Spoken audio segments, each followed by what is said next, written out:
Hey, what's up, guys? My name is Rave. Welcome to another edition of Rave Reviews. This time, we are going to be reviewing Killing Floor 2 on the Xbox One. And let me warn you right now, people, you might have to get yourself checked for chlamydia after this, because we're going in deep.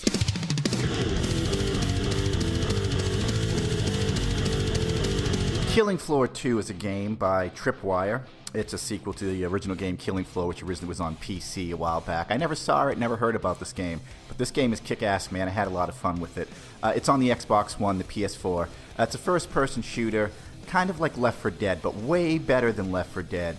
You're in a bunch of different levels, man. You got a bunch of different characters. You're killing zombies or genetically altered people. They call them Zeds. Because Zed's dead, baby, yeah. So you have your choice of loadouts, guns, you can customize your character, which I always love, man. To me, there's nothing better than playing a game with your friends online, and everyone looks different, and everyone has a different loadout. And this game really delivers on that aspect. It's not your usual game where there's 4 people. You actually get to play with 6 people, so you got a small army to take on the Zeds. And I thought that was really cool. The level design, I really liked it, man. The detail is really amazing. Also, this game only costs $40, and you definitely get your money's worth. First up, let's talk about the sound. This game has a kick-ass heavy metal soundtrack. There's all these different bands like Demon Hunter and Synthetic and all these bands I never heard of, man. But it is some hardcore new metal. I guess they call it new metal, right? Really crisp, grimy, fast speed metal that goes along with killing these Zeds absolutely perfectly. This is the best soundtrack this game could ever have hoped to have. You hear all the sound of the shells hitting the ground. There's freeze grenades, and when you throw a freeze grenade, you hear the enemy sort of crackle over with ice, you know what I mean? And when you burn them, you hear the fire. There's blowtorches, there's assault rifles, there's handguns.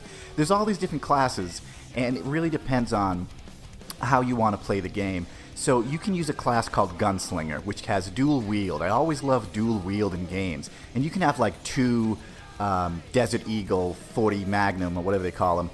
And that's really awesome. The perk you get with Gunslinger is that your guns reload faster, you're more accurate. But there's also other classes like, Commando. Commando's cool, he uses assault rifles, all that shit. He also has another perk where he can see these sort of cloaked enemies that run out. You also have Demolitionist, you've got Firebug, you've got Medic, you've got people that are better with melee weapons. There's samurai swords, there's big hammers and shovels and all that stuff. Demolition is good at explosions, obviously. Shotguns, all of those things. And each class really plays very well specifically to what that class is, you know what I mean? But you can mix it up, and I really thought that was cool. So you can play as a gunslinger, but you can use the assault loadout if you want to. And it's actually possible to level up 3 different classes at once, because as you're playing as a gunslinger, you're upgrading that gunslinger perk, but if you're using assault weapons, you're also upgrading that as well. And all the guns sound amazing. The ambient back effects that you're hearing, I was playing with headphones on, it sounded really good. You know, you can hear the zombies screaming from across the map as they close in on you, and they're just screaming out, trying to claw at your eyes and shit. Sounds amazing. So for sound, I'm going to have to give this one easily a 9.5. Like I said, the heavy metal soundtrack, for me, I'm kind of a metalhead, man. I like that. It sounds awesome to me. The sound couldn't be any better. And it's really amazing how you can take a game, you can change the whole feel of a game, because if this was, hip-hop music pounding in the background, not that there's anything wrong with that, but it just wouldn't be the same. Something about the heavy metal, the double bass drums, the guitars, really, ramps up the intensity for this type of shooter. So overall, like I said, sound, easily a 9. Let's move on to overall gameplay. Gameplay is very slick, very fast. It's good, man, real good. Keeps your heart pumping. There's no double jump or wall running. You do have a sprint button. You can crouch, you can aim down iron sights. You can hold like as many guns as weight allows you. So your character has like 15 weight. All the guns weigh something, like a handgun will weigh 3, but an assault rifle will weigh 6 or 7. So it's up to you to sort of mix and match. If you want to go with 3 shotguns, assuming that your character can carry all that stuff, you can go with 3 shotguns. I usually go, Gunslinger was my favorite, so I usually go double handguns, Desert Eagles, revolvers, 9mm, 45s, whatever you want. And then I like to do like a submachine gun in the back, because the submachine guns were kind of light, and that's great to pull out for close quarters, you know what I mean? You can't pick your grenades. Your grenades are based on the class. Some class, like I said, has ice grenades. One in the class has a nail grenade that explodes, and this works out really well when you're playing with other people, because if you have a freeze grenade and someone else has like a shrapnel grenade, that works really good with each other, man. The gameplay was really good. I really liked it a lot. So I'm going to have to give the gameplay on this an easy 9, man. This game is firing on all cylinders and hitting it out of the park. Graphics, we talked about this a little bit. Graphics are awesome. Again, I'm not sucking this game's dick, guys. You know me. I'm going to have to give the graphics a 9. The detail on the uniforms, the guns when you're reloading, it's just really amazing. There's also this thing they did where if you or a couple of your friends, fire off a couple of well-timed headshots, everything kind of goes into black and white, slow motion for a little bit, like bullet time, and you get about 2 or 3 seconds to line up a couple of shots.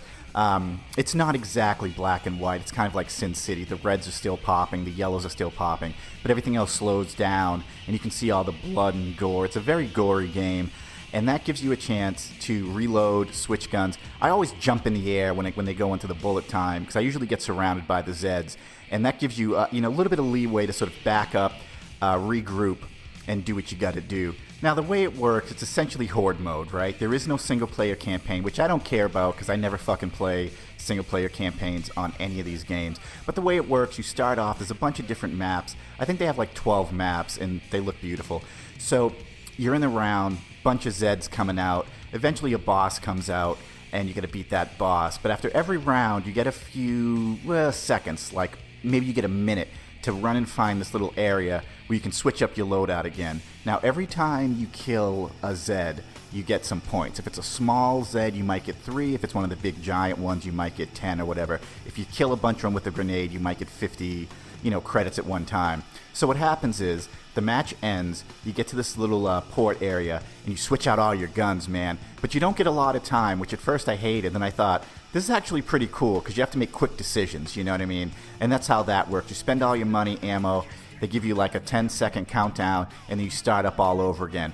And the whole thing is to go through 10 rounds per map. And once you're done with that round of 10, you switch on to the next map, and you can vote on the maps. Well, kids, no game is perfect, so let's get down to some of the cons. And one of the things that jumped right out to me was microtransactions. Now, I understand that this game is only $40, so okay, that's fine. I actually got it for like $1 because I traded in 2 games at GameStop. But I went to the Xbox store, and I'm looking at all the different costumes and suits and different things they have for microtransactions. Most of them are just cosmetic, so it's not, pay-to-win type of situation. But there are some cool things that you want, and when I clicked on it, it was like $5, you know what I mean, for like this armored-up ninja-looking type assault suit. And $4.99, you get the suit. There's a bunch of different variations of the suit, and you can use it for like all 12 different characters. All these different characters that you have to pick from. Like I said, you can customize all of them, and you can use this DLC suit. But it's $5, and it's like, Jesus Christ, man. So because I only paid like $1 for it, I downloaded 2 of them, and I thought they were really cool, man. I'll try to get a picture in the video. But again, $5 is another thing they do that I thought was really cheap, where you finish a round and you'll get like a case, right? Kind of like in Call of Duty Infinite Warfare, you get like a weapons case or a cosmetic case with different skins or whatever. And you get that, but in order to unlock it, you have to buy a key. So when you click on that, it takes you to the Microsoft Store, and to buy this key, it's like $2.50. And you're getting, this case, an inventory case, after like every round. Or not every round, I'm sorry, like every match, you know what I mean? And $2, $2.50, it's not a shit ton of money. But if you're getting a dozen of these things and you want to open them, by the end of the day, you could easily drop $50 buying these stupid keys from the Microsoft Store to open them. I bought one. It was $2.50, like I said, and I got like a stupid red headband. There is a way that you can craft your own stuff, but they make it a heck of a grind. You get all these different things, and if you don't want them, you can scrap them. A lot of games have the scrap feature, right?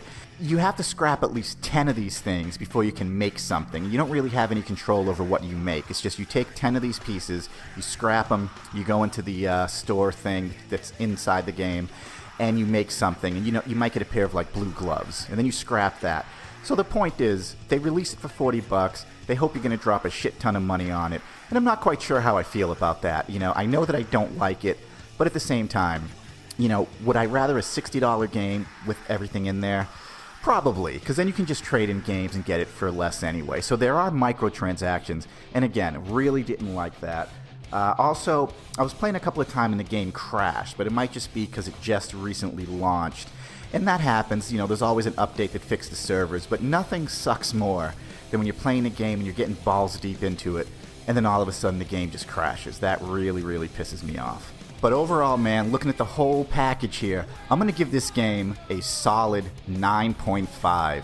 That's right, man. I don't give out 9s that often, but this is a great game. If you remember playing Left 4 Dead on the old Xbox 360, this game is like 10 times better than that. It's exciting, it's fast-paced, it's visceral, there's a lot of customization, tons of guns. For 40 bucks, you can't beat it, man. My name's RaveX, this was RaveX Reviews. Remember to click like and subscribe. This game is available for the Xbox One, the PS4, and the PC.